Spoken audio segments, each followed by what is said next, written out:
a common theme that I noticed, even really amongst myself, this is sort of self-driven, and it has to do with focus. Focus.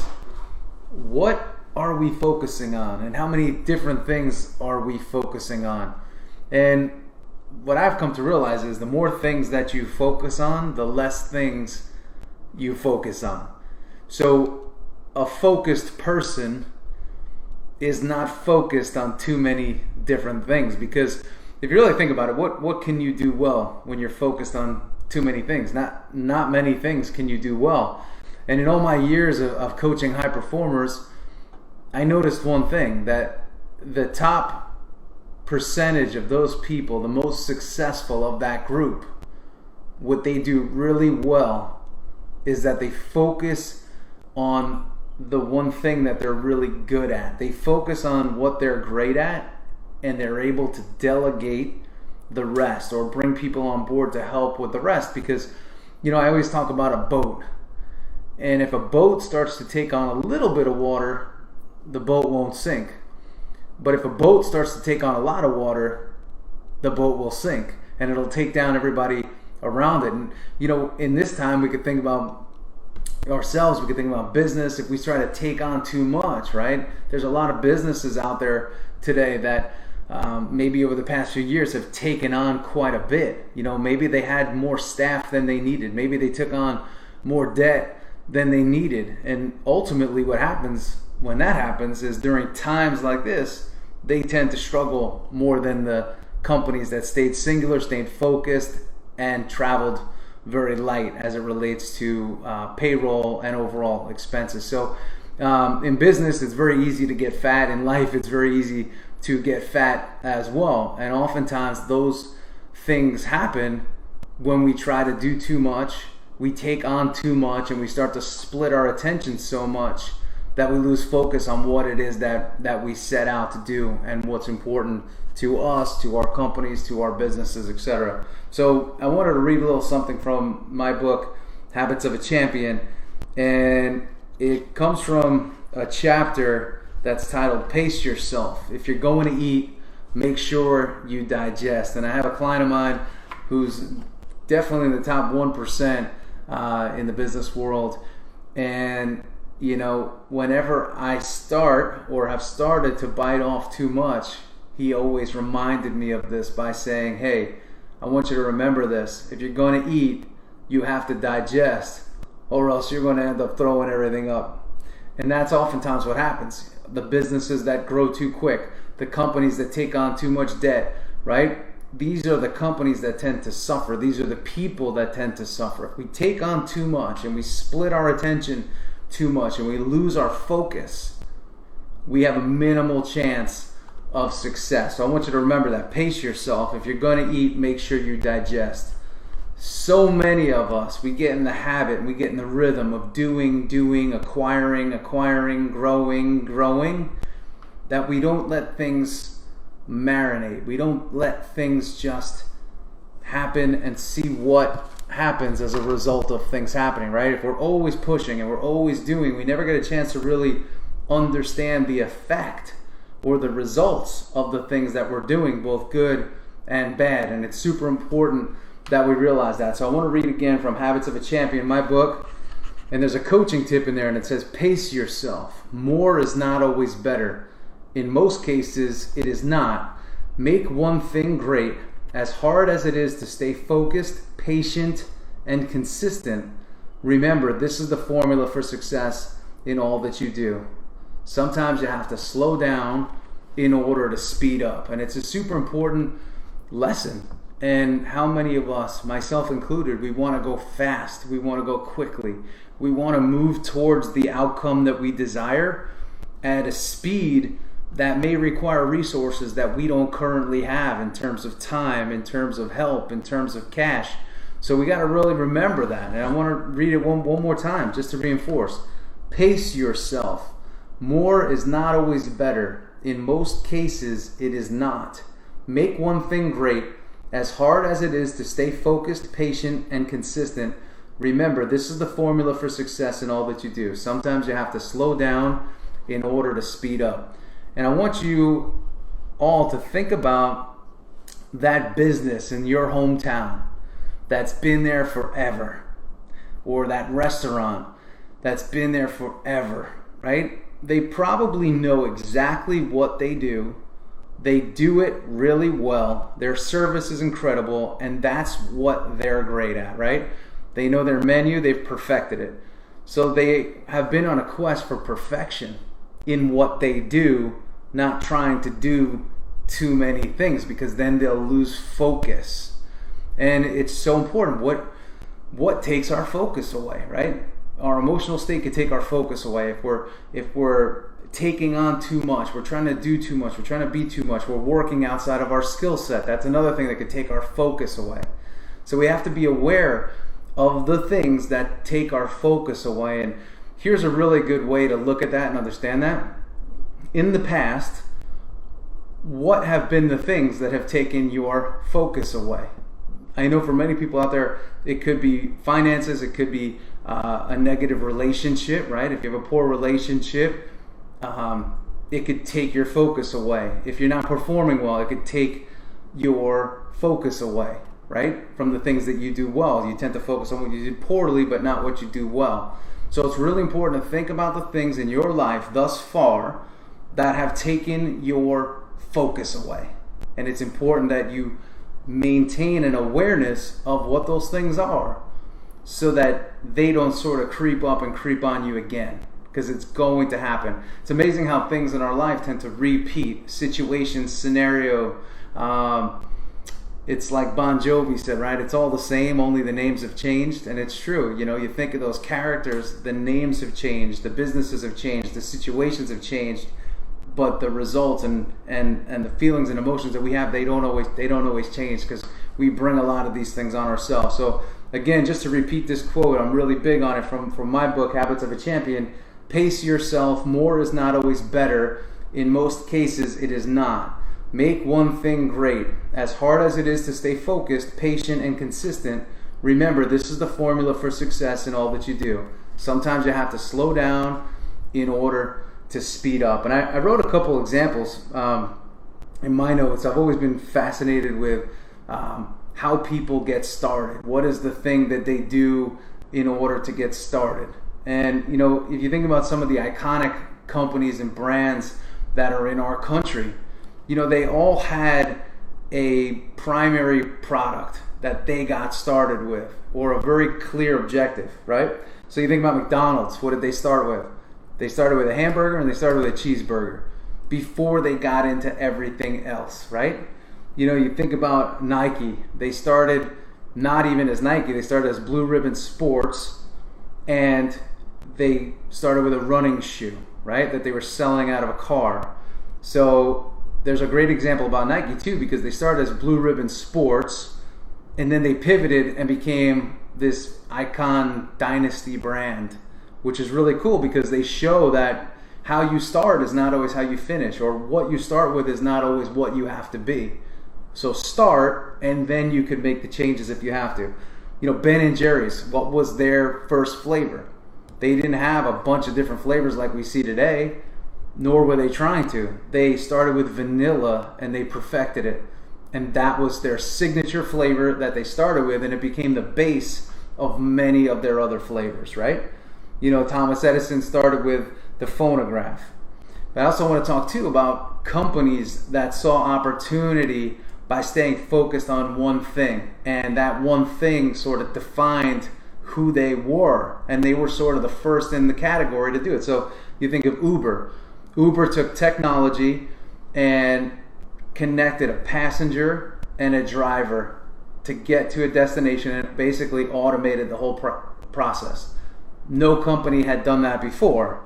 They became the pioneers of that, and they built that company based on seeing a hole that existed in the current situation, where you had to call a car service, make a reservation, or go into a taxi that, you know, is just basically doing runs all day. So that's Uber, right?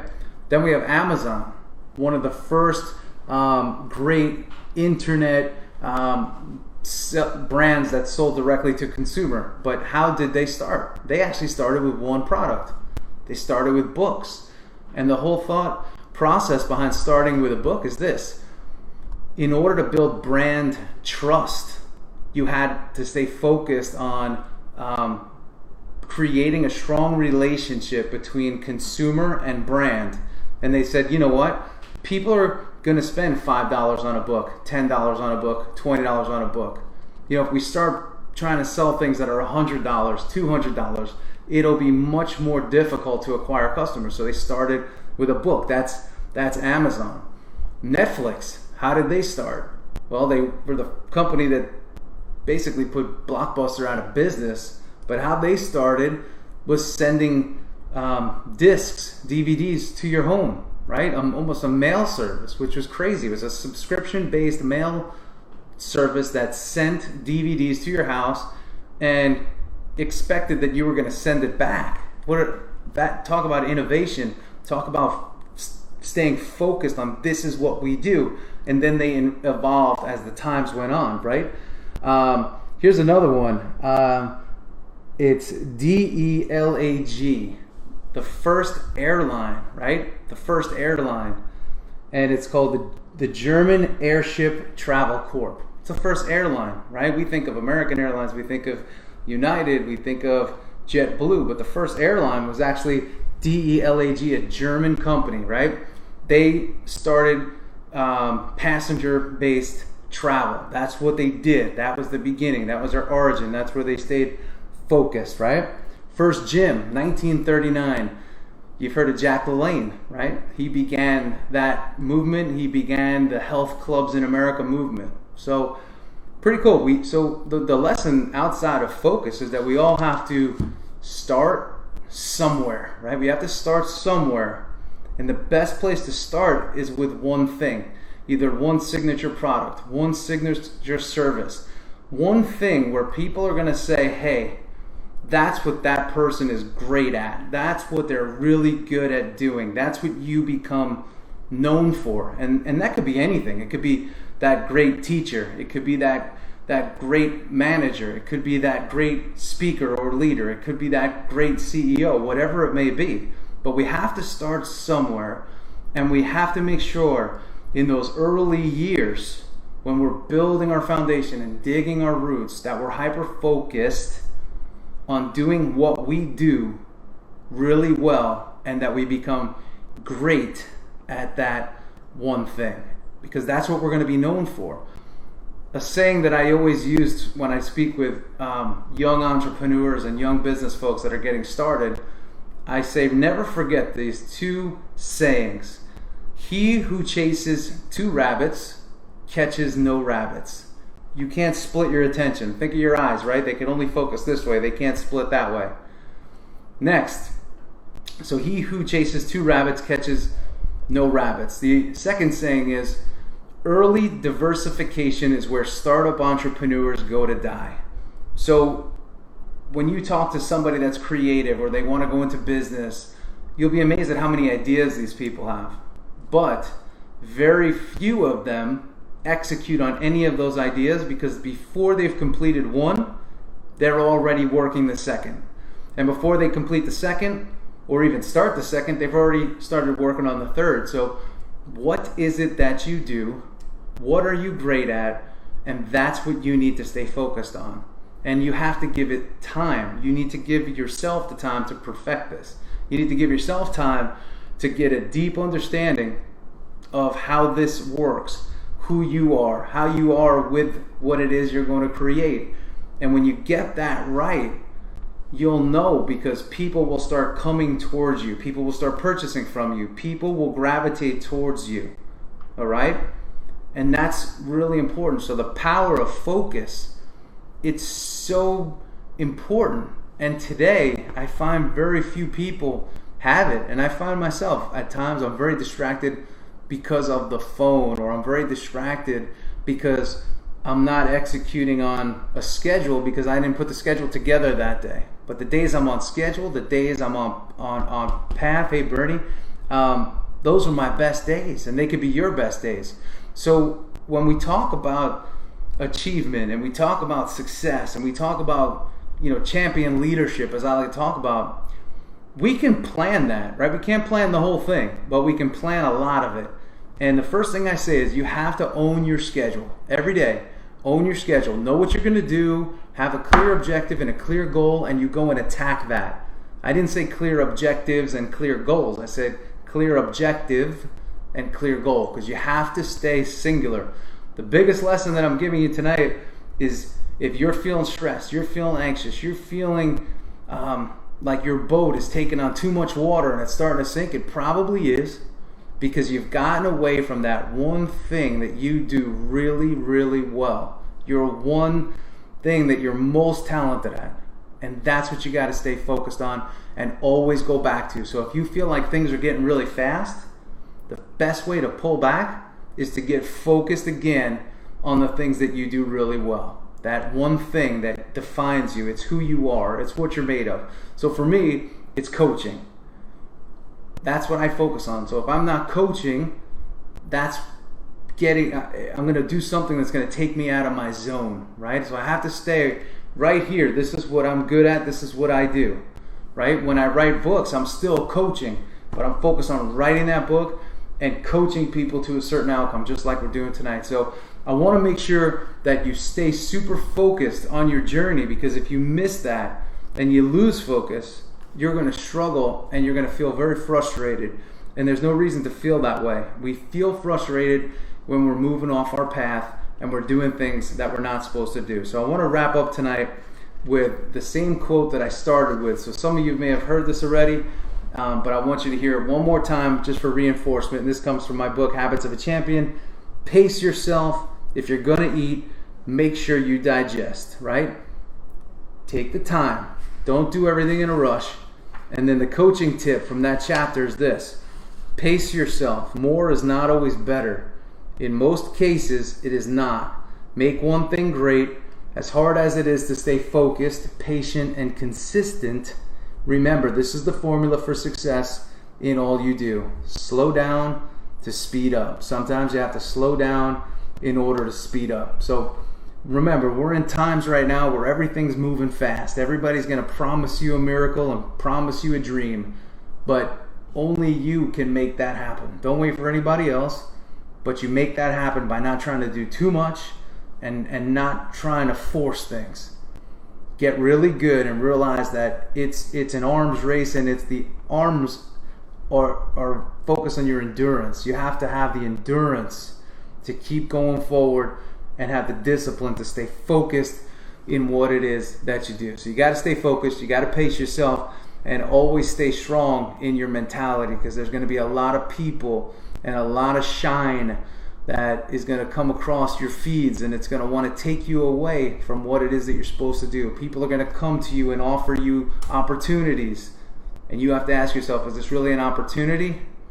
And you'll see that many of those opportunities may be opportunities for other people, but they're not for you, because you're laser focused on where it is that you're going, Silvana. So we got to make sure that you stay that way, you stay strong, you stay focused, and you stay committed to the direction in which you desire to go. And you got to stay connected to your mission at all times, and that'll keep you focused on your true north. All right. So Coach Dana Cavalea, thanks for hanging with me tonight. Another live broadcast, and I'll do as many of these as I can, as long as people view them.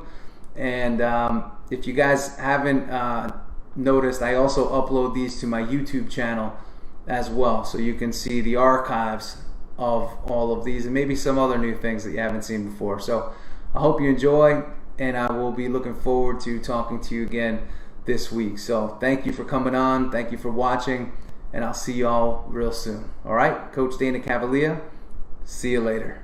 Bye.